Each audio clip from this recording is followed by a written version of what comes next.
So now we're going to look at the response to Project 2.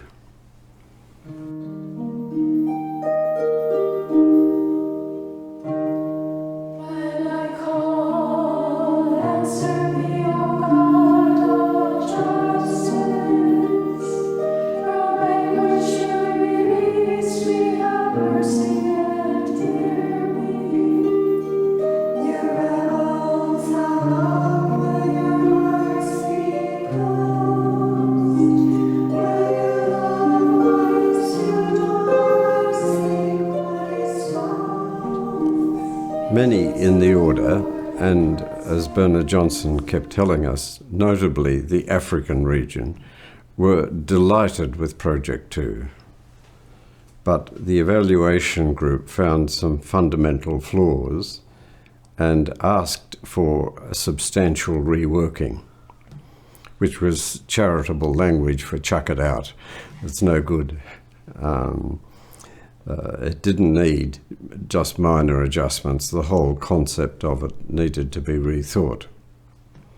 And some of the reasons for this particular assessment, that those working on Project 2, namely the Law Commission, were hampered by their long history in updating the 1925 constitutions and in framing Project 1. So they'd done it all before and were very experienced, and so couldn't move much beyond this experience, couldn't engage much in the way of lateral thinking. There was an awareness that there were those who found the work unsuitable, but there was no clear awareness of what needed to be done to change the situation. It was difficult for them to move beyond the framework of existing texts and making small verbal modifications. They needed to think outside the box. The evaluation group found the result was insufficiently attentive to the signs of the times, that it could have been written 40 years previously without much need for modification. And some of these signs of the times that were not contained within Project 2 were the role of monasticism in the mission of the Church, in ecumenism, in concern for social justice, in the recognition of women's equality. And this is in 1983, mind you. So it was perhaps a little bit ahead of the mainstream, and the particular needs of young churches, which was then the current approved vocabulary for talking about what had previously been called missionary countries and third world countries and so forth. So that it was too much of the same old thing. That was the basic failing of Project 2. And then it had tried to, in response to various suggestions, it had tried to inject various spiritual components, but they were not the principles from which the law was deduced. They were simply icing on the cake. They'd gone through their limited library of quotations and stuck them in wherever they could, with no organic connection to the text as a whole. It seemed as though they were added to the legal sections as sugar coating on a bitter pill. There was no wholeness about it. The evaluation group asked that the constitutions embody a consistent theological stance which accords with basic biblical, patristic, and ecclesial teaching. And that's a quotation from the report. It's easy to say, of course. The Constitution should be in conformity with basic biblical, patristic, and ecclesial teaching, but it's rather difficult if you're not very familiar with basic biblical, ecclesial, and patristic teaching. It was hoped that the spiritual patrimony of the order would be the heart of the eventual juridical collection.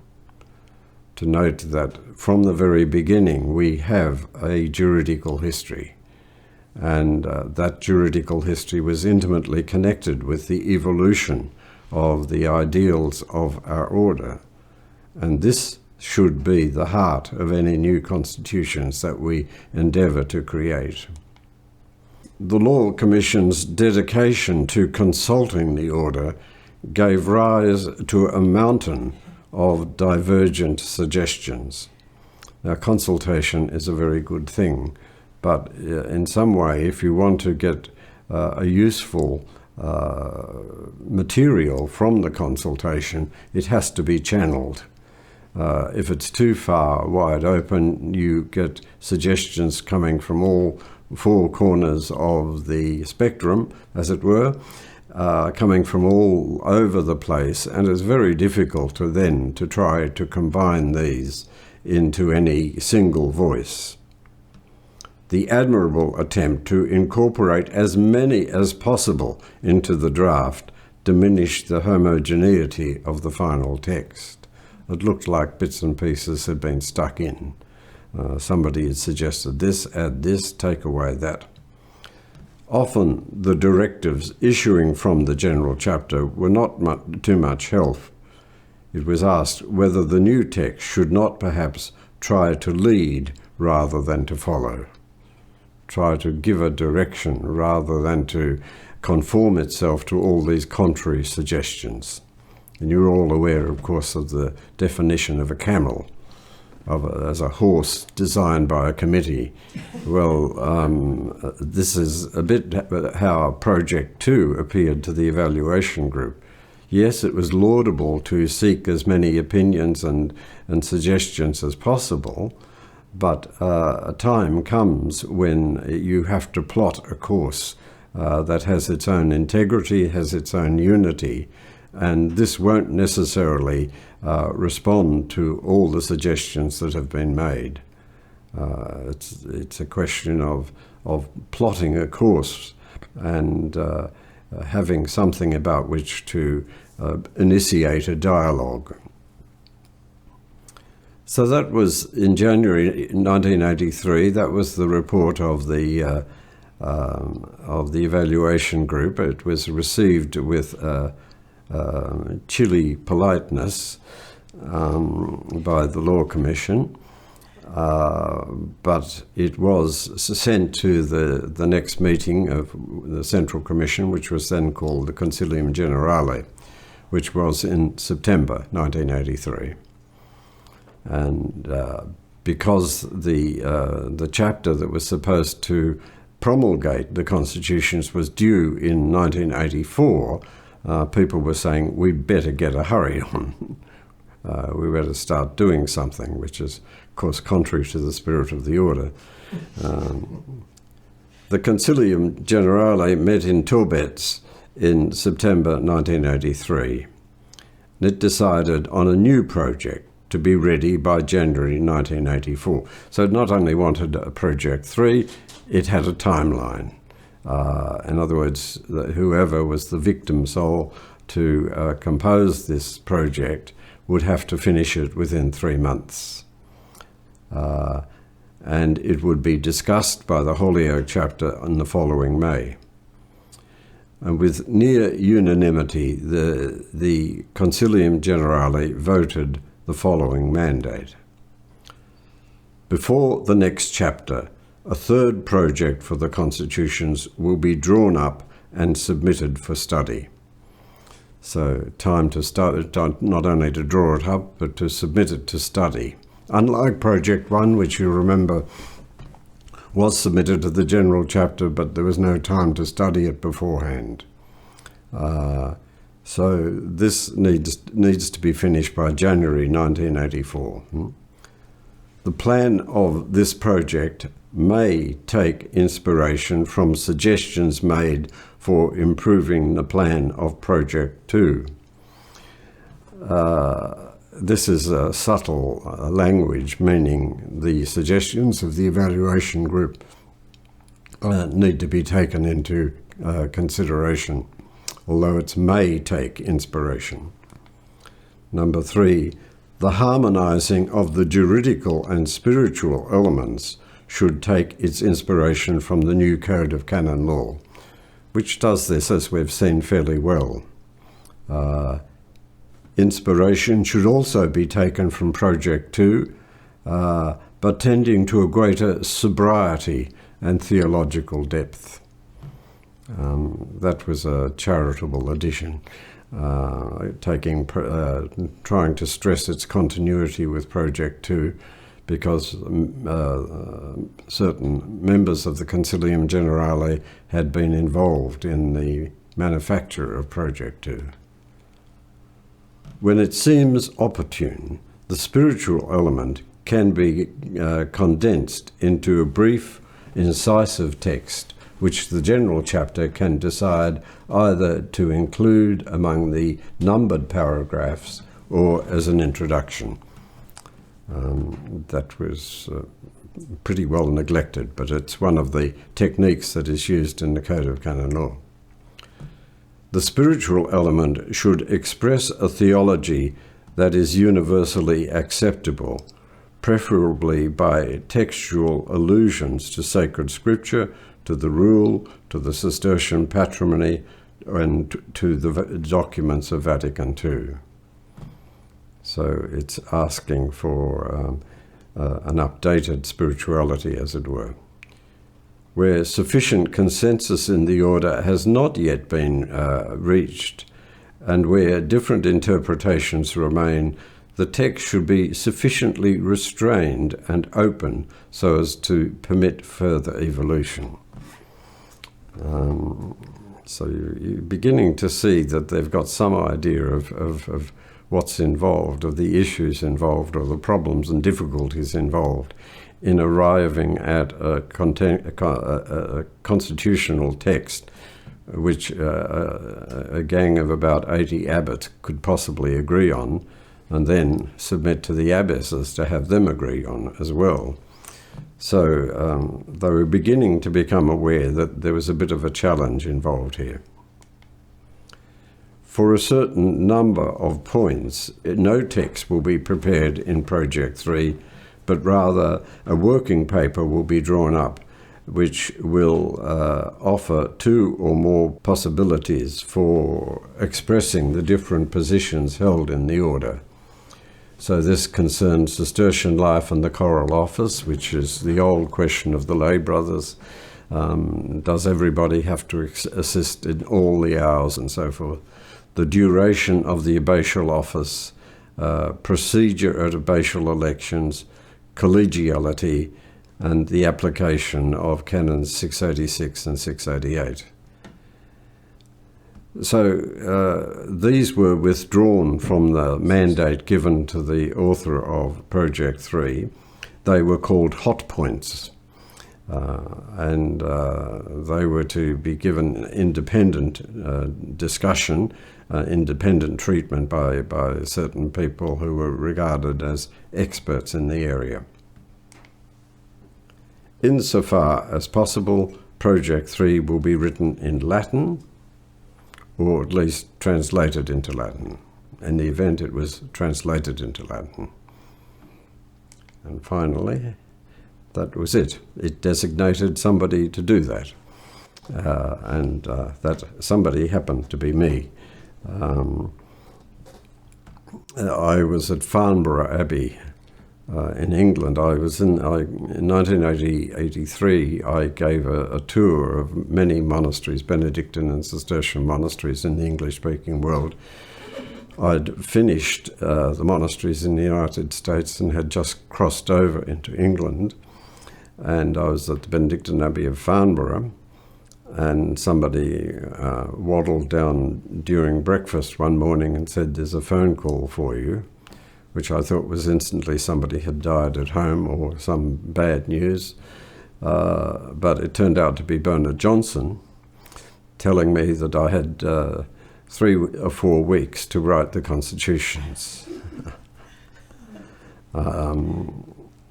And I was in the middle of a tour. I had engagements for the next 3 months or so. So without going into the details of how we did it, I eventually broke into my schedule, came to Rome, and produced a text. So from that text, such as it was, it went forward. The process of writing Project 3 began with a meeting of the evaluation group and 3 members of the Law Commission at Laval at the end of October 1983. So that was the first thing. It was a rather tense meeting, as I remember. The 3 members of the Law Commission were not entirely happy with having the work subtracted from them, and they were a little bit hostile, shall we say. If there's a more charitable word, you can use that, but a little bit hostile to the members of the evaluation group, sort of saying, "Will you do better?" And especially to the person designated as the author. And by the 20th of November, so this is within 3 weeks, the 3rd draft had been completed after consultation with the Abbot General and several of the authors designated to write working papers on the hot points. So I actually wrote it at the Generalate in Rome. This was mailed to a small number of competent persons for unofficial comment. And the author also discussed the text with some of the official translators. And a 4th and final draft of Project 3 was finished towards the end of December. So it met the timeline. It was presented to the Law Commission on the 10th to 11th of January 1984, and then circulated in the order with their comments. And the Latin translation was distributed on the 1st of March. I think Edmund Mickers was responsible for that. By the 10th of January, it was ready for circulation to the order. And of course, in those days, it went by mail. There's no email in 1983. And this was the original cover of the text, remembering that it was intended only for the monks at this stage. The nuns were going to decide on their own constitutions. This was the logo that was designed by Sister Paula of Glencairn, meant to make the point immediately. It refers back to the type of images we find coming from the early Cistercian documents, the early Cistercian manuscripts, but also making the new point that it was an attempt at an intercultural version of the constitutions, something that would apply in different cultures, and not merely a European or Eurocentric type of constitutions. And we can ask ourselves, what sort of reception it got. So the upshot of all this flurry of activity at local and regional letters was a book of over 200 pages of amendments and comments from members of the order. They bound into a book. It's about this thick. These were all supposed to be included in the text. And I would say that one of the most common observations that were made at this stage and throughout the chapters that dealt with the community, people would say, there are 2 things. It's far too long, it should be much shorter. And secondly, the following should be included in it.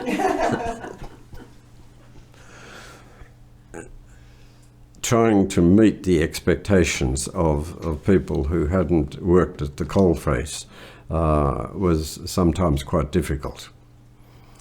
So suggestions, 200 pages of them, were ready for the abbots when they came to the general chapter in May. The first thing to be decided was whether Project 3 could serve as a basis for discussion in the formulating of constitutions. After agreement from all the chapter commissions, this was confirmed 82-4 in a vote of the Assembly. Well, that disguises the fact that there was a lot of opposition to using it. The final tally conceals the strong distaste for Project 3, which many, especially in the French language commissions, expressed. There were numerous reservations, little enthusiasm, but there was no other option available. We must depart from it in order to leave it behind. It's Eugene Manning's comment. It's a good point of departure, but the main point is departure. Get as far away from it as possible. So one of the phrases that has emerged in the order is the phrase a martyr text. And so there was a lot of criticism of the martyr text. It means somebody, perhaps a victim soul, is chosen to write a text in which everybody can express their venom. And this is what Project 3 became. Project 3 seemed to many to represent an undesirable new beginning. We wanted to go back to the good old days, that it did not build sufficiently on the work of the preceding 15 years, which was exactly what it was asked to do, is to make a new beginning. The author was an outsider, a latecomer to the process, who had produced a text within weeks. This is rather personal sort of criticism. I might say in parenthesis that whatever qualifications I have for the writing of the text were never mentioned. It was just my name. He will write it. There was no reason given why it should be me. And so most of the people in the order had never heard of me. Oh, happy day. And they said, who is this guy from way, way, way distant who is writing these?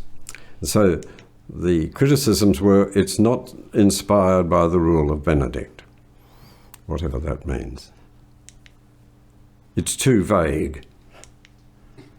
It's too marked by the choices and orientation of an individual. Guess who that is? It's not mature enough at the level of the order, which is a bit strange because I'd spoken in nearly all the English-speaking houses of the order, had some familiarity with monasteries in different countries. It lacks clarity in its plan. And we know that particularly the French have a different idea of logic to Anglo-Saxons. It insists too much on the horizontal values and not enough on the contemplative and eschatological dimension of the monastic life. Insufficient prominence was given to the abbot. This was the abiding comment. And during the course of the discussions, there were many abbots who wanted the local abbot to be redefined as the supreme moderator, to cut out the abbot general and general chapter and make him, as it were, the superior general. This was stemmed largely due to the intervention of Father Lawrence Waltz. Many interventions during the chapter were made to change this situation. So many, in fact, as to produce an eloquent appeal to the assembled abbots by Father Lawrence Walsh, later became abbot, now his prior at Roscrea, but a very eloquent appeal. So I suggest you be careful about being too greedy, saying, well, monks had to grovel to get permissions. Why shouldn't abbots occasionally have to ask permission to have their authority channeled into forms that are outside their control?